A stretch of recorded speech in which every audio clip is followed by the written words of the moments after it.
My leadership style is it's definitely the vision. Everybody's going to be going for this vision like every single day. There's no end line. We're always communicating. We never ever think we have the answers. If you think you have the answers, we're going to have a really hard time working together. What does it take to consistently build and lead one of the most respected teams in professional sports?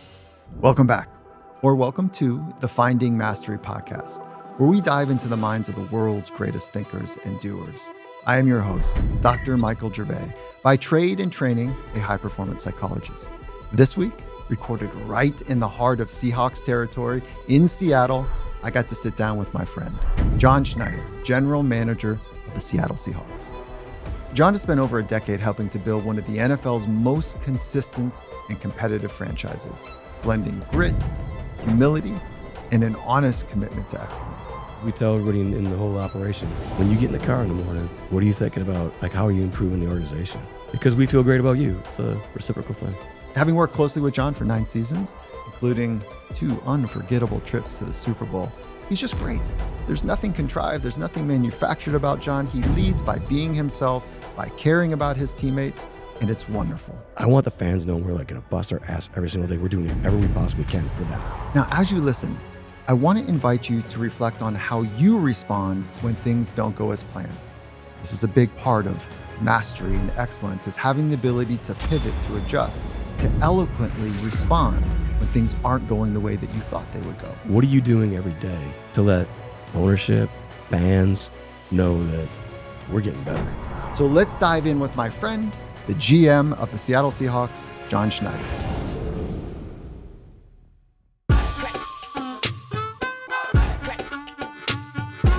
All right, so this is a fun conversation for a lot of reasons. One is my respect for you. Same. Thank you. Ditto. Yes. 2 is we're friends, and Yes. we've been able to like be shoulder to shoulder on a lot. And so I just love this conversation. There's no chance that we will be able to do justice to 2 things. One is how much we laugh, how hard we've worked together, Yes. the jams we've gotten out of together, and your genius. Okay. Go down, Sheriff. So, all right. There's 32 jobs in the world that are general managers in the National Football League. You hold one of them, and you've been doing it for a long time. So when I think about that, there's 32 jobs. When you set out as a youngster and you thought that you wanted to be in the NFL and you wanted to be a general manager, there's only 32 jobs in the world. Right. You're here, and Right. you are flat out bringing it. You know, this is a world-class organization. So can we start at the beginning and talk about like how you were shaping your future and just kind of where you came from and what the breakfast table and dinner table was like? Like, take us back to the beginning.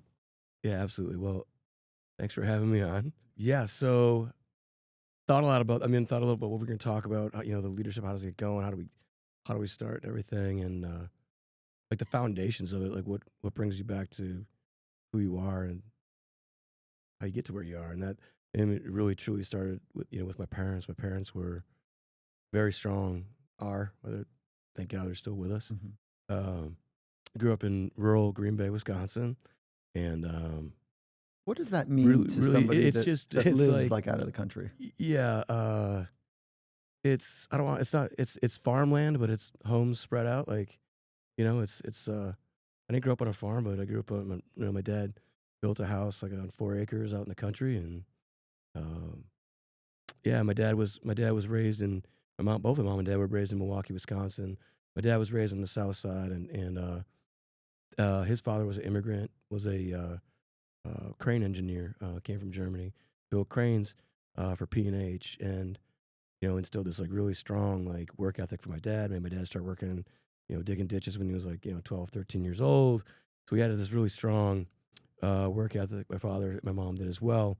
But I think really, my dad ended up being a self-made, like I say this, like really truly like self-made, very successful orthopod, and started his own practice in Green Bay. And he had one year, I think it was like 1987 or 1988, where he did like the most total hips in the country and was flying around giving these presentations and everything. But he built his own practice in Green Bay, and I'm the youngest of 6. And so my mom was like, when you build your own practice, you're basically sitting at the emergency room waiting for people to come in to take care of them, right? And so I think that, the things that like, growing up like that, seeing my parents, like my dad being gone all the time, my mom being as strong as she was, like, we're Catholic, very, very strong faith. So my dad was, you know, very much like you're not gonna be hanging out at the country club, like he did not want to raise his kids like, like I hate to say like a typical Oh, he doctor's child or something like that. So it's basically like we're growing up, we're gonna grow up in the country. I have 4 acres, and y'all are gonna like work your tails off, and Mm. so I always tell people the two biggest gifts my parents gave me were my faith and my work ethic, and I always felt like I struggled in the classroom, ADD or whatever. I don't know what it was. High school or earlier? Earlier, Mm. there were certain How things did that I that was interested in. how did that shape you? Uh, it shaped me just from a work ethic standpoint. Like, okay, what am I focused on, and like trying to really accentuate the things that I was trying to get really good at the things I was good at. Okay, this is important because I'm imagining when I'm in grade school, Mhm. or let's go grade school for a minute, and I you're smart. So I don't know if you knew that at the time, but having this like feedback loop, like, oh, I don't get it like he does or she does, Right. can create another narrative, which is like, well, maybe I should just keep my mouth shut. Maybe I should skip school. Maybe I should, so be a clown, be an angel. Maybe I should do other things. And what you ended up doing, it sounds like you said, oh, it's not coming easy, so I'm going to work hard. I'm gonna work hard, but in a different manner. So I was kind of I was the guy that was chatty in class. My buddies still tell me that all the time. Yeah. Like but I had a hard time concentrating. But the work ethic part of it was really like, what am I good at? I was good at is being an athlete, and like having that vision for yourself, like envisioning yourself like catching balls, scoring touchdowns, beating people, like high performance, really, I guess, looking back at it. Yeah. And I was by myself a lot, the youngest of six. And like I said, like really like literally like working my tail off all the time. It literally took me like 3 or 4 days to get like all my yard work done. Like, it was like my mom would come out and like, make sure all the trees are any pine cones underneath all the trees and stuff.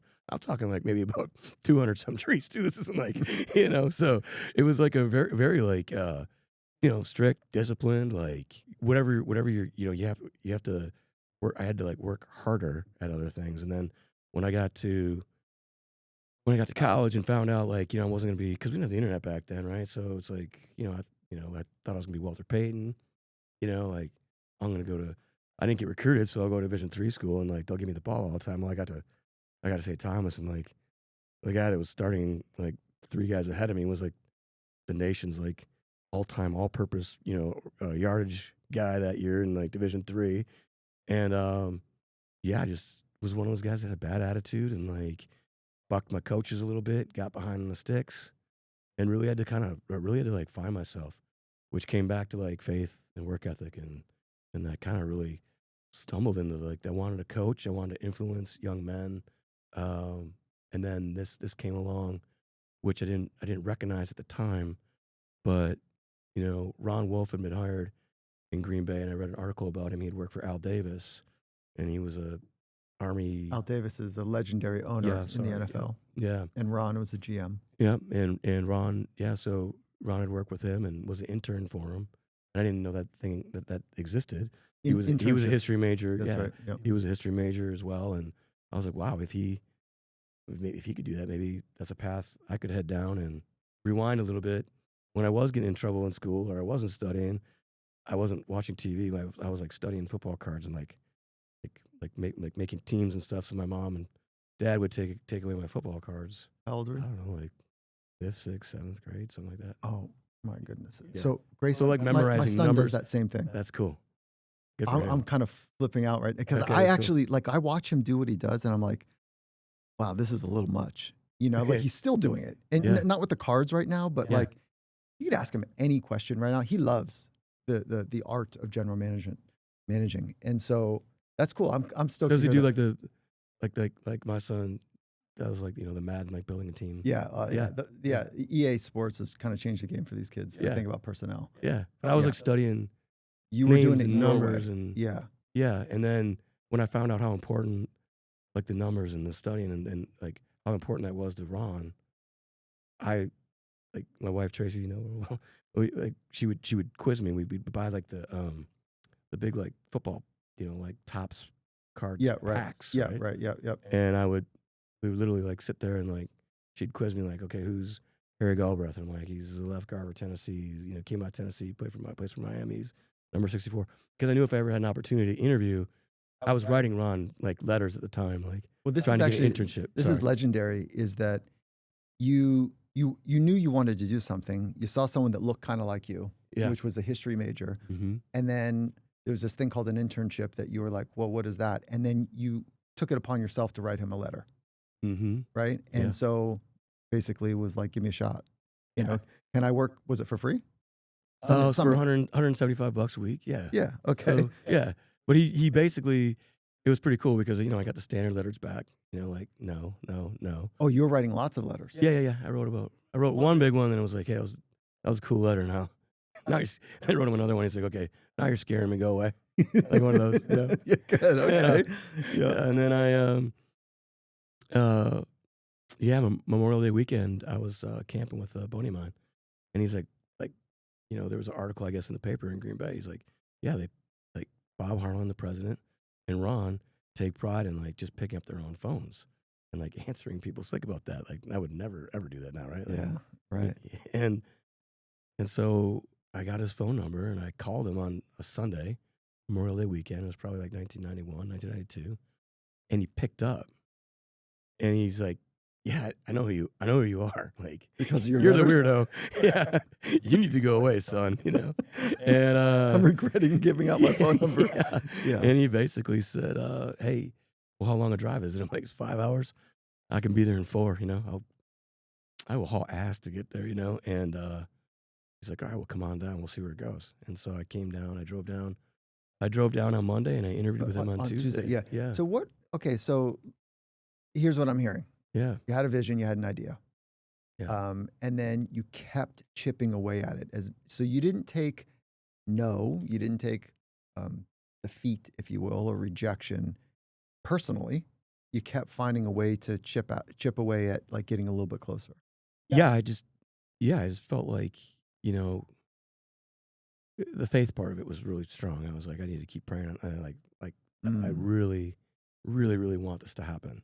And I really did have a vision, because like a vision of to be, and it sounds weird, but the Super Bowl was in Minneapolis. The Redskins had played Buffalo. I was working for a company called Spy Tracker, the Sky Tracker, where the lights go like this. And I set up outside of the Super Bowl for like the commissioner's party. And I was sitting there like, I was like, oh, that's, you know, Charlie Casserly, that's Bill Poley, and that's, you know, and Tracy was with me, and she's like, I'm like, no, these guys are like, and I wonder if like I could ever, you know, do something like they're doing. It's so cool. And I'm like trying to explain to her like what they do. And so like that was kind of like I really was like into it and praying a lot on it. And then it came to fruition to get the interview. I went to the interview, and yeah, it was you know, it was pretty scary.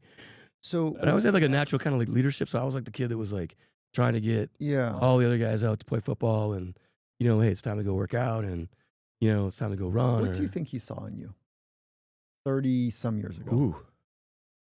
I don't know. He's really intimidating, very intimidating leader, very much top down. We still talk about it today, you know. So he's a top-down leader. Yes. very Which much is so. not your approach. No.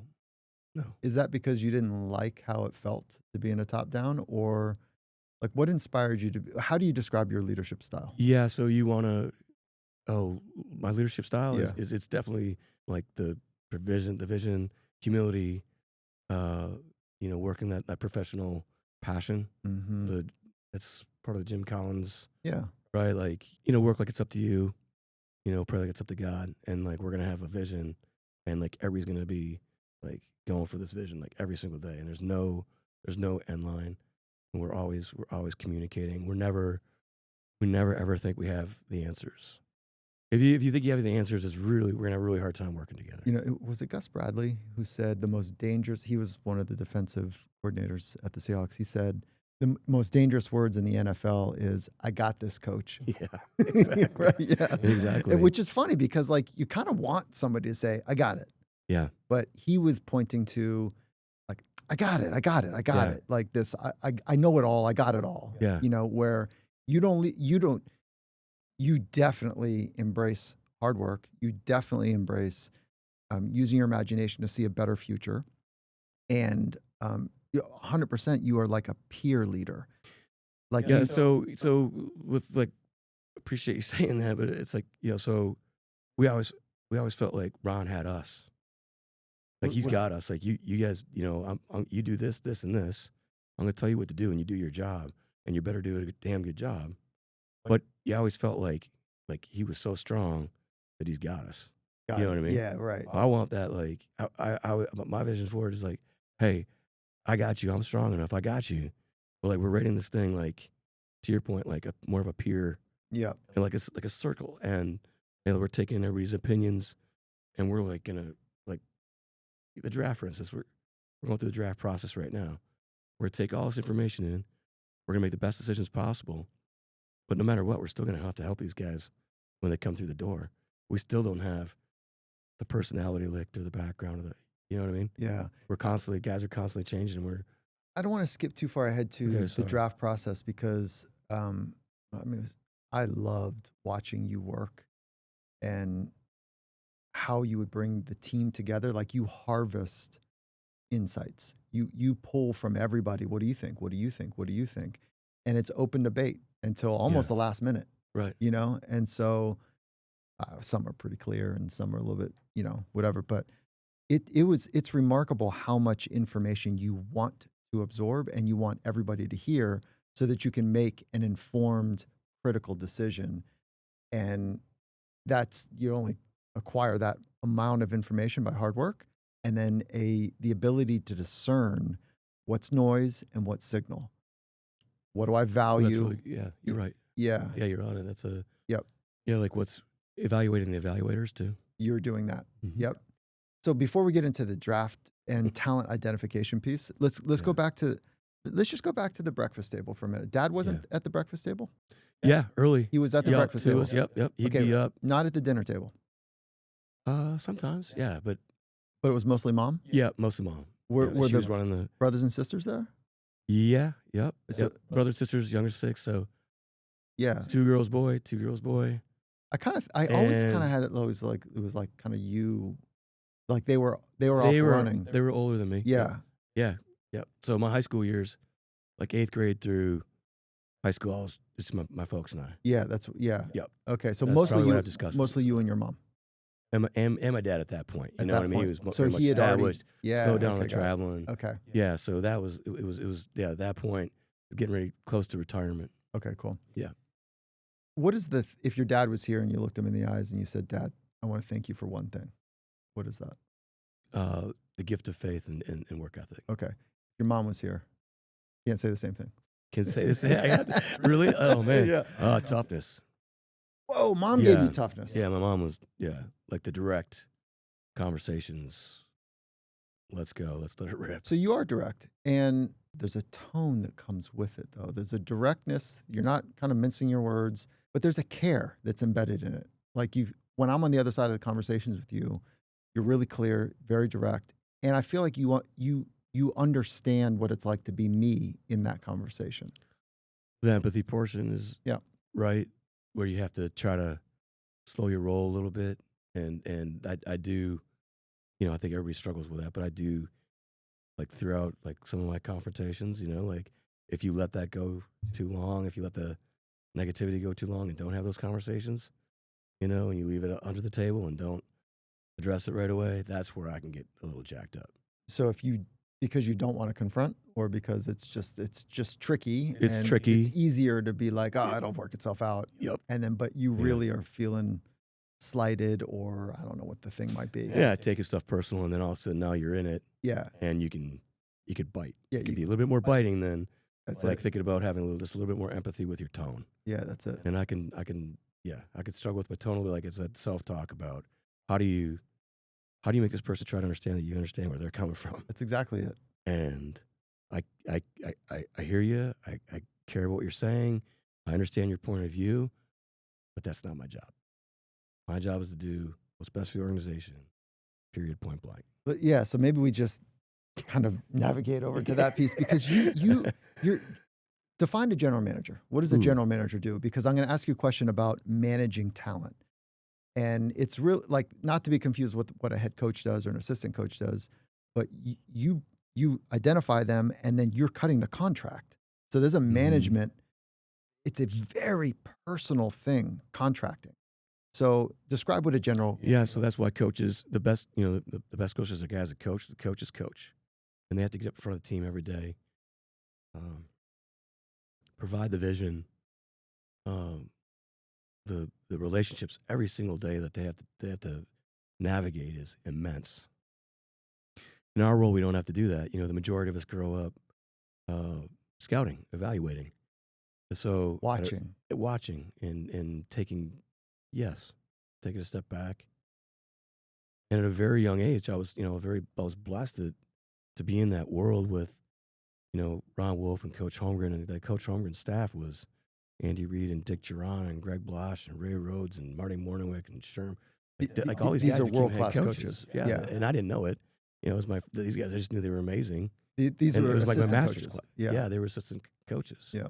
And it was really like, it was really like a master's class at that point. How old It were you at wasn't that until time? I was 20, 21, 22. Mm-hmm. Yeah, and both my bosses, Ron Wolf and Ted Thompson, loved going out in college and doing the college scouting. And so I was in the office with Coach Holmgren and all these coaches and the trainers and the doctors. And so I was just naturally around it. I didn't know any different. Yeah. When so like there's guys that are really good evaluators that come into a building to the headquarters and have a hard time like evaluating all the people. There's some of the ground crew guys, the equipment people, you've been around it so much. There's so many people that. So, yes, you're evaluating football players, but you're also evaluating the orthopods and the trainers and it's just like in a natural fashion. That's not right. Like a Yeah. yeah. Right. So the way that maybe we do a framework here. So that's what a general manager is doing. But like concretely, you are identifying talent. You are Creating the vision for the football organization, right? And then matching that with the head coach. And then go. Yeah, working hand in hand with the head coach. Yep. And then making sure that we're sticking with our vision and then we're not getting off kilter. You're also managing those contracts. Like yeah. You're writing contracts and you're managing the P&L and you're reporting up to ownership. Right.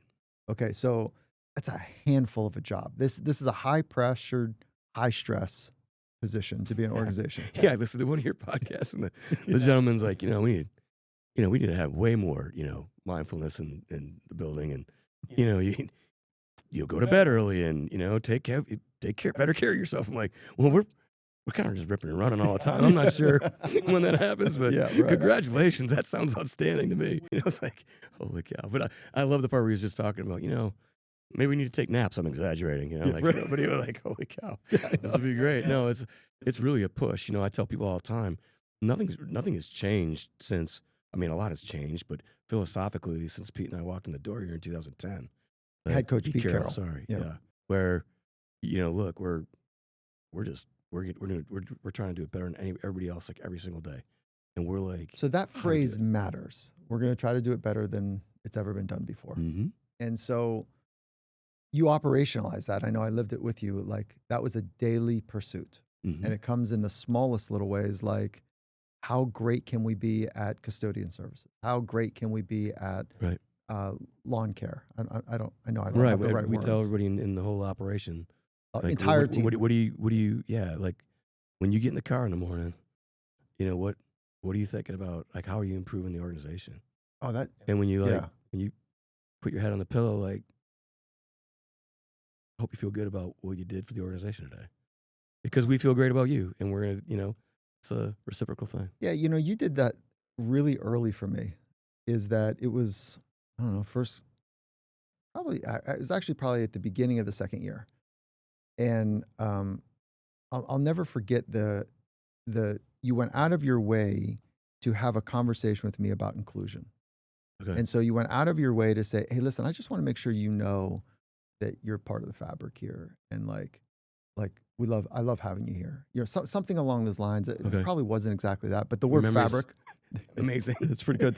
Yeah, that's pretty good. Well, High performance. well, no, my Yeah, I memory is mean, actually that's not so good, but really all memories, all is too big of a word, but when there's an emotional content snapped to the actual experience, memory is able to be recalled much easier. And that was an emotional moment for me. awesome. Yeah, and I don't mean emotional like, oh my gosh, like No, I'm gonna like, fall hey, apart, this is but like, cool. yeah, like, Yeah, like oh, this is, acceptance, just acceptance. Like yeah, it was we're cool. all in this. We're all in this together. Like Yeah. we're either all we're gonna yeah. Isn't it amazing that you probably, I don't think I've ever told you that, but it's amazing how far some seemingly maybe throwaway comments, I don't know if you s- thought about what you're going to say or if it was kind of off the cuff, but how far that goes that 14 years later, I still, No, that's really cool. yeah, I'm glad it just happened to me the other night. I have a close buddy of mine that I work with. It's like there's a movie quote where the guy's like, "Hey, you deserve it, man." Like, but he says it in a sarcastic manner. yeah. So I'll be like, "Hey, I'm gonna rip out of here and go take Tracy to dinner or something." To be like, "Well, you deserve it." I'll still be here working that sort of thing. And one of this young man was walking out the other night, and I was like, "How's your weekend?" He was like, "Oh, great. I went down to Los Angeles." I go, "Well, you deserve it." And he goes, "Hey, thanks a lot." Kind of missed the joke. Yeah. Yeah, like I was being sarcastic, but It's I hope funny. you feel good about yourself. The team at Finding Mastery, we only hire like forward facing, they're Olympians or sports psychologists, Wow. and so there's a deep appreciation for getting it done in the amphitheater performance to be at Finding Mastery, and not everybody's an Olympian, just to be clear, but there's a lot of banter about movies, and I'll tell you, I say it all the time, and you come up because you are the best at like one-liners about movies. And Well, the ones that are our generation too. our though. generation, yeah. But I say this all the time, which is to them, which is like, this is the great fear in any locker room I've ever been in. Because damn it, I can't remember any of them. Yeah, That's it's really fun. That's funny. It's terrible. Let me go back. Do things better than have ever been done before. Mhm. Give me a couple others, first principles that are been materially important for you. Yeah, so very important when Pete Carroll and I came together that, it was, okay, what's important to you? Pete was like, always compete, do it better than anybody's ever done it before. Awesome. Mine was for the fans, like right, growing up a Packer fan, I always wanted to know what the Packers were doing every day to get better because I never saw a winning football team the whole time I grew up until I was actually like working for them. And then we like won a playoff game in like 93 Must be or you something as like the that. intern, right? It was not that. It was not that. But I always wanted to know like what they were doing over there. So I always had this like connection wherever I was, whether it was, the Redskins or the Chiefs or here or whatever. Like I want the fans knowing we're like gonna bust our ass every single day. We're doing whatever we possibly can for them. So what does that mean? That means consistent championship caliber football team. You're always in it. Let's break that apart. This is really important. Consistent. Championship caliber football team. The fans know that you're always going to be in it. If you're not in it, you're risk pushing. You're right there. Like And you've chosen those words purposefully. Consistent championship chip caliber caliber. football team. And open that up because that is not you declaring this is a winning organization. You're saying that we are striving for consistent excellence. Champions. Yeah, right? Like, so when you operationalize that and you make that real, how does that come to life in this organization? It's basically like we want. What are you doing every day to let ownership, fans know that we're getting better? Like we're trying to be ahead of the curve. No, it doesn't always bounce your way, right? Wherever it goes, but it doesn't stop. But that's why We're the not- word we're not just- calibrate or caliber, consistent championship caliber, Right. So you're right. The fans Stay in the pocket. The fans know every day that like we're gonna have a team that's like not gonna be like win 2 games or 3 games or something like that. Yeah, cool. Yeah, like we're not like trying to get a certain draft pick or like tank or like there's you've seen it like the NBA that they'll they'll get to a certain point. They'll be like, let's just trade our assets and, you Yeah, know, let's take a lower record. yeah, try to get in the lottery. Yeah, so we And can it's get a kind of better a draft pick. natural. It's to me that's just unacceptable. And so with that, you said those 4 core tenets, right? And then mine was just like the hedgehog thing, like keep it simple, stupid, which is plan, communicate, work. Plan, communicate, work. Like we're gonna plan, we gotta over communicate, and then we're just gonna outwork people because none of us are gonna walk into this like nobody's smarter than anybody else. Like you walk into the room, and we're again like if you feel like you're smarter than somebody else, then you and I are gonna have a big problem working together. Yeah, you have established that amongst your direct reports that people feel like they can challenge you, they can say what's on their mind, they can bring whatever forward to the surface, bring whatever to the surface that they need to, and that you are not going to look at them sideways. You might, but like it's not, Yeah. like but you got to. It's not intimidating, threatening. Like, man, I can't step out of the way. You are encouraging people to bring their very best forward, Right. so that, and it doesn't mean it's going to whatever they Yeah. say is going to be the thing. No, we're all in. So We're all in. challenge. And then once we all make a decision, like we're all in this thing now. We're all gonna make it work. That's right. Yeah. Like we're not. There's no looking back. So support then challenge. You know Absolutely. your people really well. They know Right. you. Right. So there's a mechanism of support that's present with your teammates. How do you go about building that right level of support so that you can challenge each other Just appropriately? the authenticity of it is really like, hey, we're all gonna be working our tails off. There's also an authenticity because this is a very humbling industry especially the acquisition, the draft. It's hard. Mike, it's hard to like know what's truly in somebody's heart. I know I'm on the record for like saying I don't think we should take this one particular athlete, and he ended up being like one of the greats that came through this. I've missed a few times. Leave it alone. Yeah, right. But no, I mean it's. I mean, Leave it alone. Thinking about it, like it's. And so when we're all in there studying together, I'd say let's just leave it at scouting for now, okay? Not negotiating, not just Talent identification. just talent identification. When we have an intern or a first or second year person that we're developing, and we're all in there studying together, and I say, look, I saw this. I was there in October, at the school studying, watching, watching this player, and I screwed it up. I don't have this right, or man, we need to do way more work on this guy because this film here is off of what. So everybody there's like a calming effect. Like, okay, it's okay to challenge him. It's okay to challenge each other, and we can all work through this thing together. And that is your inoculation for groupthink, because Yes. groupthink is one of the great diseases inside of talent identification or any team really. And you've worked really hard to go against the grain on groupthink and the inoculation of that is make sure that everybody in the room can challenge everybody, including you. Yeah, and then look, at the end of the day, okay, yes, it's my job to make the decision. Yeah.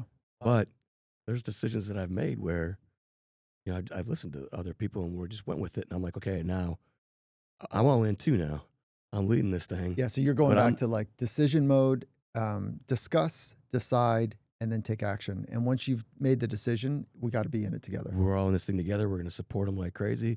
And our building, the foundational people in our building, EK, Mo Kelly, Sam Equipment. Ramsden, our, like the sports science group. Like, everybody's here to, like David Strick, our trainers, whatever we can do to help the individual get better, we're going to do. And I feel like you'll always be a big part. Like that was a big deal when you came here. Like, wow, there's a whole other level to Yeah, thank you. helping an athlete, Yeah, thank you. which, I mean, Mr. Baumgartner is not with us right now. It would be cool, like, because we all followed that. That was amazing. That like, I don't think I've ever talked about this. Is that it was it was like a highlight moment for me in my career.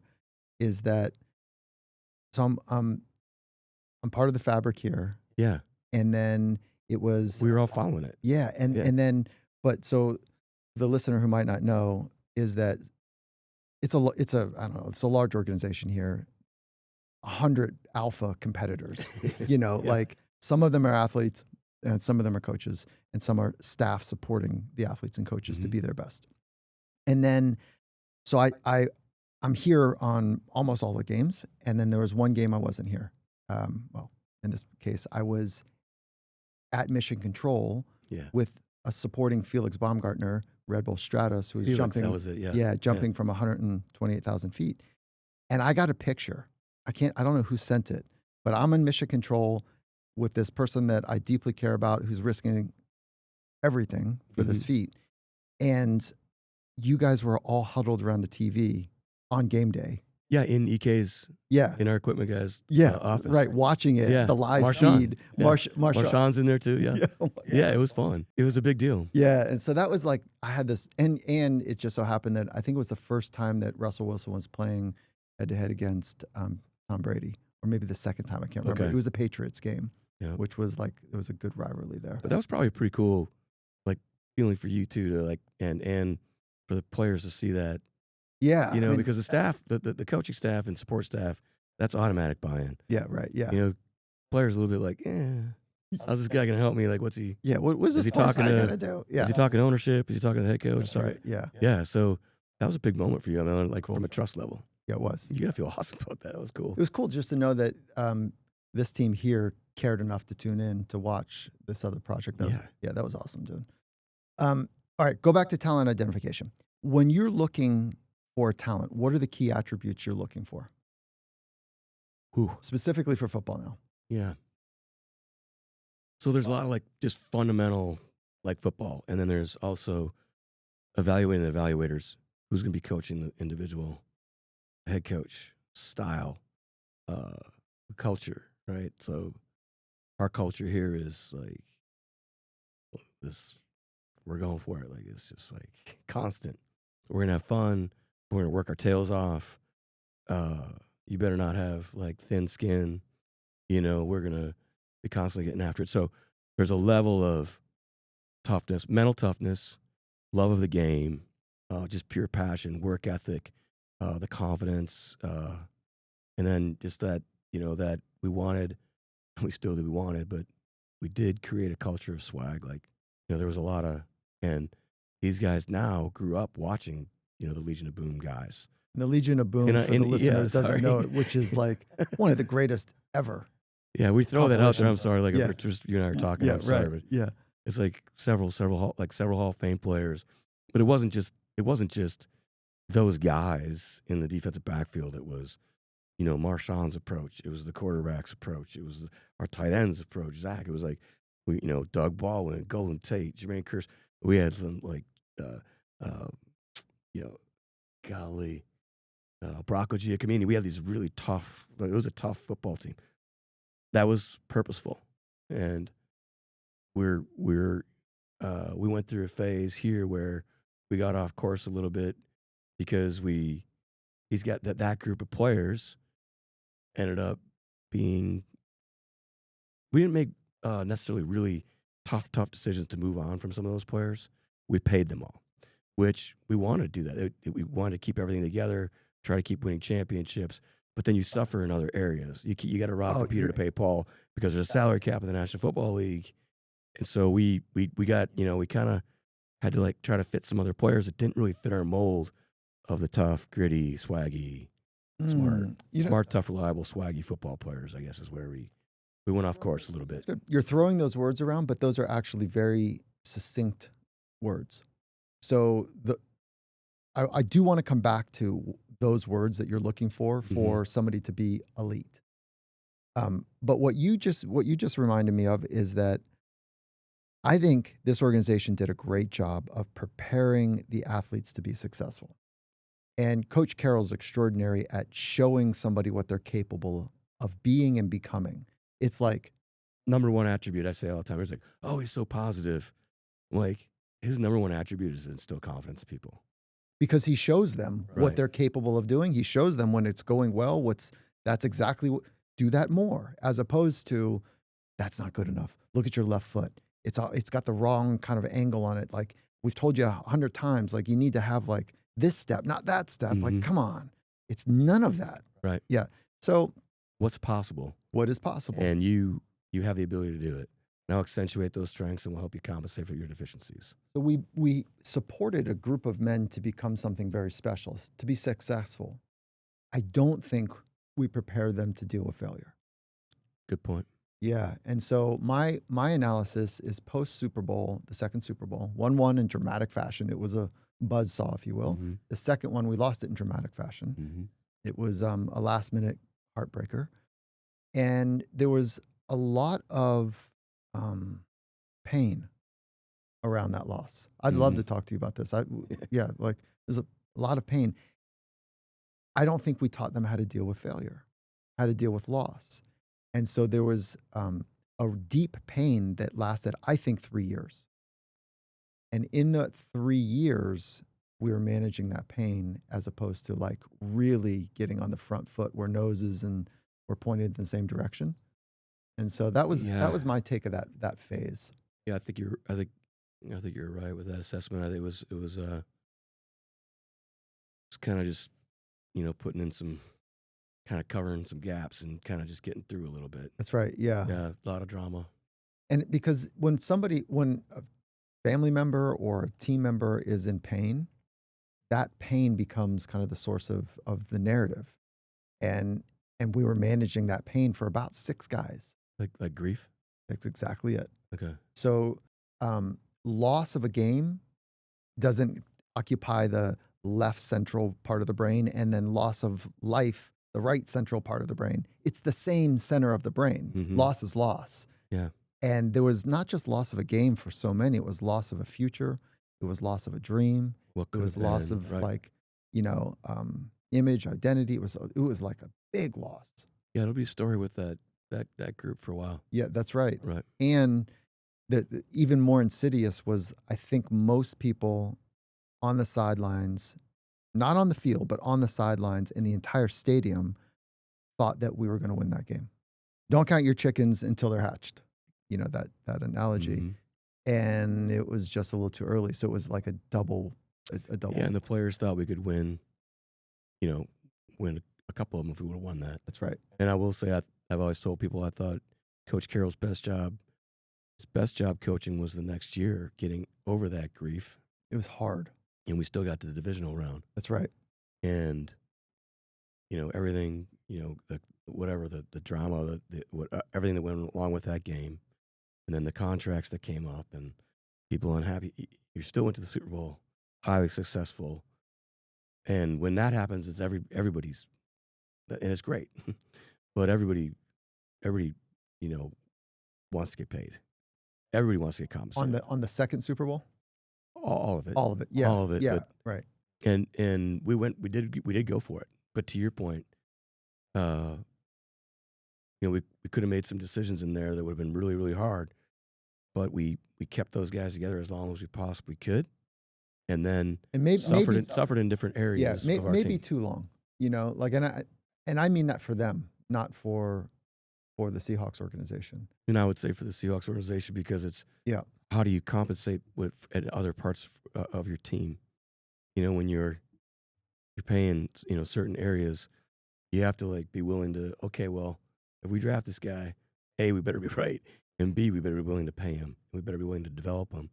And we and I'm right there. We all got off kilter a little bit. I made a couple of decisions in the draft that was more about, well, if this guy has a contract coming up next year and he leaves and that guy may leave, then we should probably move this player up on the board. So not necessarily getting the best talent, but thinking cleverly 2 steps ahead that there might be a gap. Which is the opposite of your approach. I did not know that. I did not know that you were doing that. Yeah. Yeah. What are we? We're okay. Let's not try to outsmart people. Yeah. Right. Let's just do what we do and do it really good. And then, we'll just bring the best players in here, and then we'll figure out how to, compensate for whatever we haven't addressed, whether that's a pass rusher, wherever we would have been off. Let's go back to the Super Bowl, the second Super Bowl, the one we lost for a minute. Is that let's go back to the first one. Yeah, the first one was a lot of fun. I like that one a lot better. That was great. I'm actually, I've never said this out loud, on in a public way. I'm really looking back now. I'm really happy I got both of those experiences. Yeah, I would agree with you. From your perspective, I would say that we should have won the I, second one. I would like, yeah, I would have liked 2 in a row, and then you know what I mean. and then have a That third was pretty one. cool. Yeah, I think it was. But so what it taught me was, No, there's so many lessons. I yeah, get it, but wow. I don't want to take away the value of winning. Yeah. But there was a value in losing in that way. I've never felt a locker room the way that it was 3 seconds after the game. I've never seen anything like that. Me neither. Broken walls, broken hands, broken Crying, helmets, crying, screaming. You know exactly who. Yeah. Like that was intense. Yep. I saw every painful emotion Yeah. at a 10 out of 10. Yeah. And then one athlete laughing. Yes, and I'm thinking to myself, oh, okay, I'm supposed to lead in the general fashion right here, right? Yeah, like how Managing a general fashion right there, like, yeah. how are you supposed? Yeah, you're not prepared for it. You're just trying to make people feel good. Like, as upset as I was, it's like, how am I supposed to make everybody feel good right now? Like, No, there's none of that. I tried. Yeah, did you? There was none of that. So what I was going to ask you is, I have lots of memories of like 2 or 3 minutes before the end of the game, you coming down in your suit, right? And you're there, right, on the field. And I don't remember that. I don't remember you and I having an experience post that second Super Bowl. I don't remember on the field where you were, what that was like. But can you just bring that to life? What was that like? I had the same feeling that I had in the NFC Championship game we played the Packers. So it was the same thing. I was down there. I'm like looking up at the top of the stadium, thinking about. Now we were driving, but we hadn't. This is the second Super Bowl against New England. We're down. We were down, and we're driving, but we really hadn't stopped in the second half of the game. Right.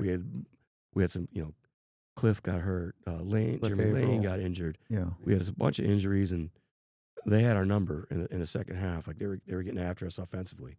So even if we were to score, Tom Brady's pretty good. I mean, there was going to be about a minute something left. I remember that feeling. Yep. But also when we came down for the you have to come, just so people know, it's like people don't come down just like to be seen on the sidelines. Like you have to get down by a certain time, otherwise so you miss elevators get stuck and you miss the game. Stuff. That's right. Yeah. So anyway, we came down against Green Bay, and we're going to lose the game, and we got an onside kick, and we got a 2-point conversion, and like things just went our way. But when I came down the field, I was thinking to myself, okay, what am I going to tell this coach? What am I going to tell that player? What am I going to tell? How am I going to address Pete? How am I going to make him feel better about? How are we going to make everybody feel like it was a good season? It's disappointing, but good season. Like, what are you saying to everybody? That's what I was thinking about. And then everything just started going our way. And it's like, holy cow, like, we might win this game. We got the onside kick. Yep. I mean, holy cow, we go to overtime, bang. Like, what a crazy finish. So I encourage the listener to just go watch that game. Yeah, you can watch the highlights of the fourth quarter of that game was like. Yeah. So what was that? I forget. I mean, you got to think about it. Like, you can go on YouTube and watch it. And like, what was the date? It was Green Bay, Seattle Seahawks. So I had the same feeling I had at the end of the New England game, Super Bowl, as I did against Green Bay. Like, what am I going to say to everybody? Yeah, I'm bummed out, but I got to, I'm the leader. I got to make sure I'm there for everybody. And, the Green Bay game got crazy at the end. We get the onside kick. Holy cow, we're going to the Super Bowl. New England, we're driving. We're going down there, and I'm thinking, oh my gosh, like Jermaine makes this crazy catch on his back, right in front of we're standing right next to each other. Right? We're standing right next to each other. There. Yeah, crazy catch, and then all that stuff happens, and then so I was thinking that the manner in which we lost was not, if you lose it where, you score, they go down and score. There's a different feeling when your empathy level for everybody in the locker room is a little bit different than the manner in which we lost it. Got it. And so to go in there, to your point, you're right, to go in there to try to, put your arms around people when they just want to like beat the crap out of everybody. Yeah. No, that was really emotional. We had to let that be what it needed to be. Yeah. There's no guiding that. Yeah. There's no chance. Well, you're right. I tried, but I wanted to go to the moment that the ball was turned over at the last second, and there was it was obvious the game was over. What happened for you in that nanosecond? Ooh. Probably the same feelings that everybody else did. Why? Who? Whose fault? Yeah. the anger, just what are we doing? Like just and when it's out of your control, every game I'm like that. It's just out of your control. Like you get, Yeah. and I was upset. I want to know why, but then like, okay, get it together. Like you need to be there for everybody. Like, okay, so yeah, fake it. You got to fake it. Like, okay, Is that what you did? yep. Yeah. I think that was probably you were trying to do your best and other people were trying to do their best. It needed to be real to get to the healing phase. And it just like, man, that was so complicated. Yeah, the drama of it too. Like, oh well, yeah. somebody wanted somebody to be the MVP and this guy to be the MVP. Like, nobody's thinking about that at the end of a game. No. Holy That's smokes. way too conspiracy. Especially, Yeah. I mean, think about the Super Bowl like that. I mean, No, you're in a Super Bowl. there's no conspiracy theory happening No, here. not on that one. Everyone's trying to win. Yes. Yeah. Okay. Yes. All right. So in a world where athletes are a bit different than when we grew up, what insights can you point to that you understand about these high talents? And you can adopt the lens for a parent, you can adopt the lens for an executive trying to lead, high talents in their organization and or other kind of sport endeavors. But what do you know about these young, they're 20-some year olds Right. that are coming in, they're extraordinarily talented. What do you know about them right now? While they're learning, on video games, YouTube, if they don't like what you say or what you're teaching, they'll go find it on YouTube and show you that, challenge you. So you get to be ready to be challenged, but you have to be ready to be strong and clear and let them know, like no ambiguity. Like everybody, you want to know where you stand. And so if you hit them and let them know exactly what's up, they might not like it, but they'll actually take a breath and like come back and be like, okay, I appreciate you letting me know where I'm at and what do I do to change the situation? Cool. That's a great insight. Mhm. And for when you think about the some of the most Instead of taking their ball and going like just leaving, like I'm done with you.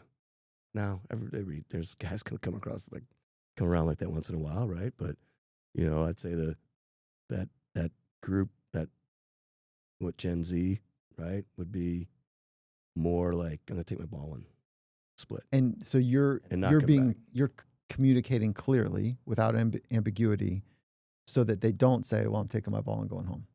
Right. Yeah. I think the coolest thing, one of the most impressive things when we went through the hiring process with Coach McDonald, who's our new head coach, he's entering his second season, 37 years old, coached high school football when he was a freshman in college, really understands. It's like, I want to help you.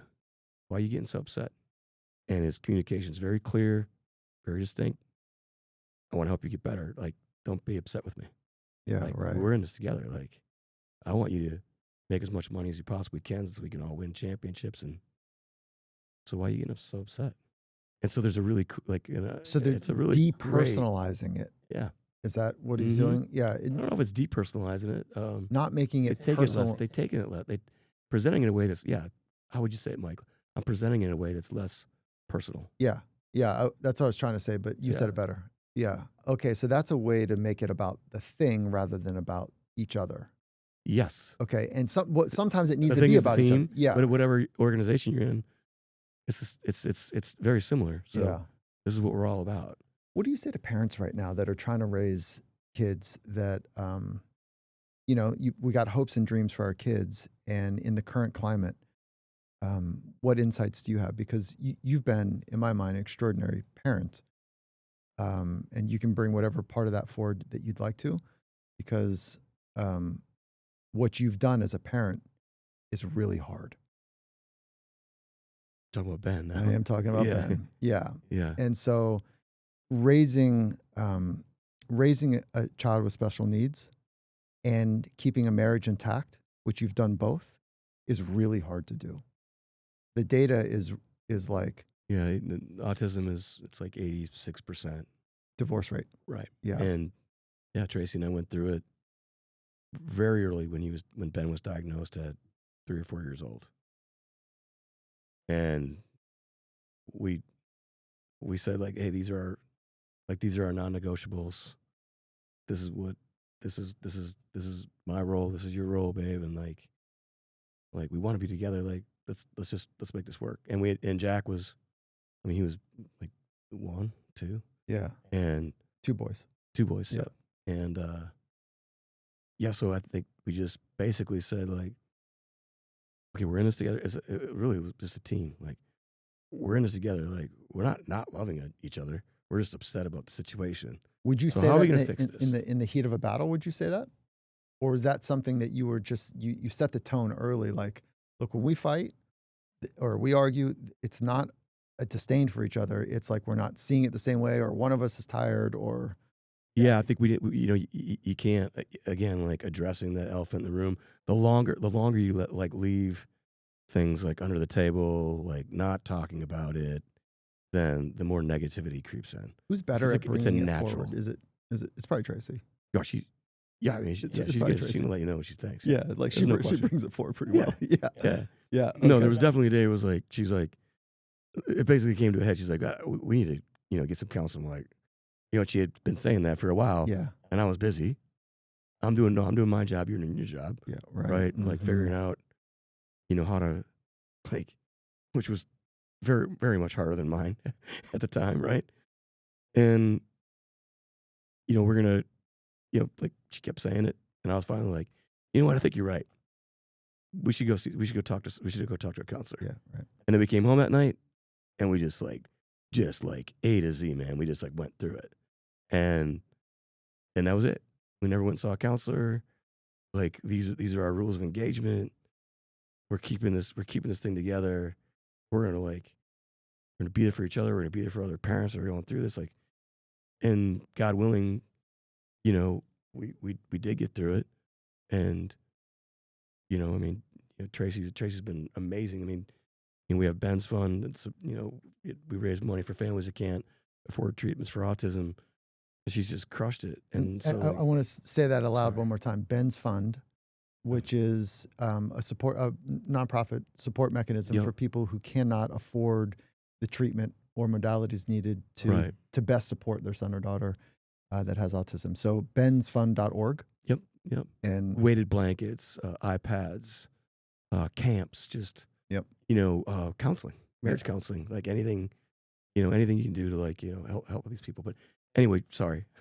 no, Just having that direct having that direct communication. so there's a and theme not- here, yeah, right? like let's not beat around the bush.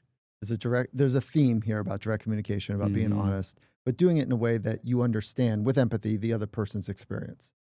Yeah. Yeah. So No, I'm okay. not gonna say that like the tone doesn't get off once in a while, like I wish Tracy was here right now. She'd be rolling her eyes like, okay, guys, Yeah. you two over here. Yeah, her that's good. favorite movie line is from Wedding Crashers. In the beginning, they're both talking and they're having this divorce deal going on. There's this big settlement going on, and she looks at the husband and goes, "You shut your mouth and you're talking to me." So that's her line. I know, like, okay, I need to slow my roll. You shut your mouth when you're talking to me. I don't know where this comes from. Maybe because you're good at this, but our family would do something fun, which is like, say, Lisa and I are arguing, or Lisa and Grayson are arguing, or me and Grayson are arguing, something like that.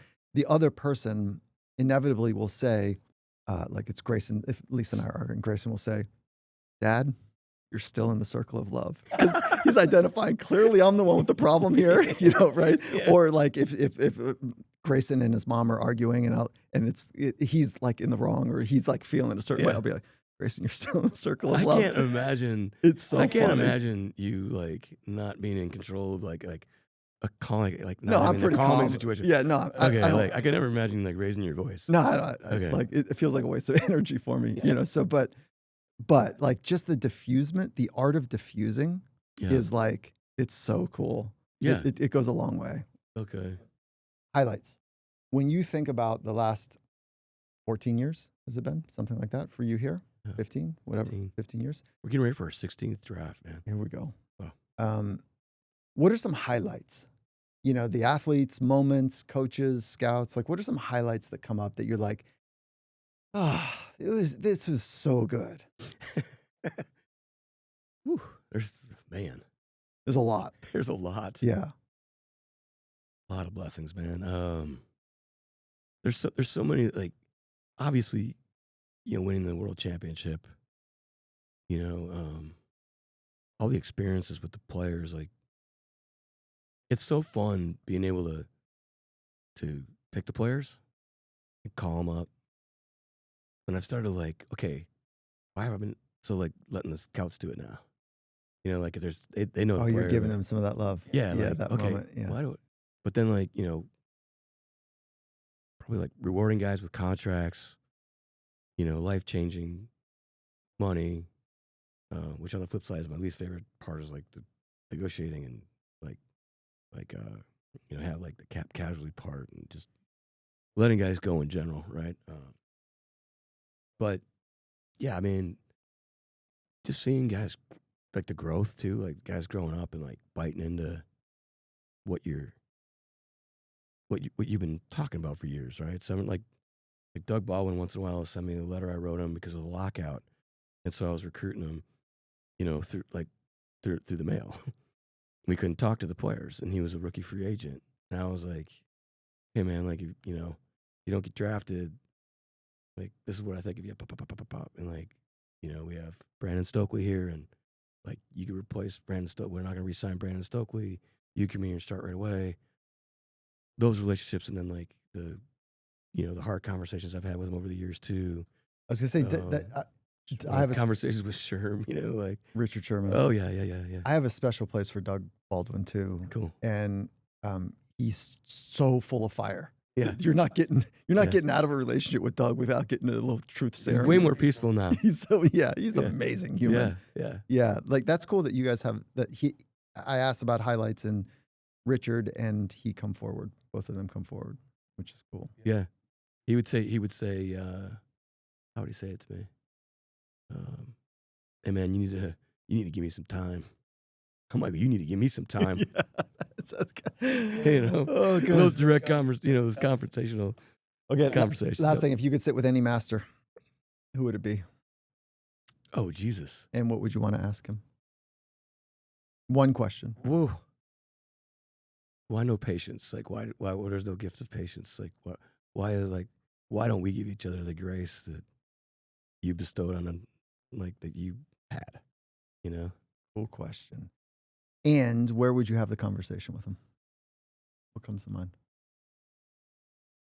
On a boat with a beer.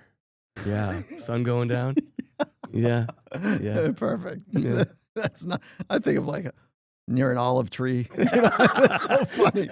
I'm not that Catholic. Yeah, that's great. All right, good man. Dude. Appreciate you. I'm so happy. This was, yeah. We went all over the shop with some fun stories that maybe just you and I appreciate, but like, I hope that the listener can pull away a couple things. One is you got to really know your craft. Relationships matter. Direct communication is how you honor them. If you do it in a kind, compassionate way, you're investing in the right way to other people. John, I love having you as a friend. Yep. Thank you for everything, John. Appreciate you. Thank you. Yeah. This was fun. Thanks for giving me to do it. Yeah. Okay, that was great. Emma, who do we have on next? All right, next time we have the wonderful Tenzin Selden. Okay, this one is so good. It's like this brilliant intersection between climate and tech, and with a business lens on it. So for folks that might not know her, Tenzin is a venture capitalist, a global climate leader who's been working on climate tech for over 2 decades. She is a remarkable person whose life has been shaped by exile, activism, and an unwavering sense of purpose. She was born to Tibetan refugee parents. She was educated at Stanford and Oxford, and now leading at the intersection of spirituality and impact. Tenzin shares how she stays grounded in compassion while taking on some of the world's biggest challenges. We actually recorded this in one of our former Finding Mastery studios last fall, and the conversation now feels even more relevant than it did when we first filmed it. I am really excited for you to hear it.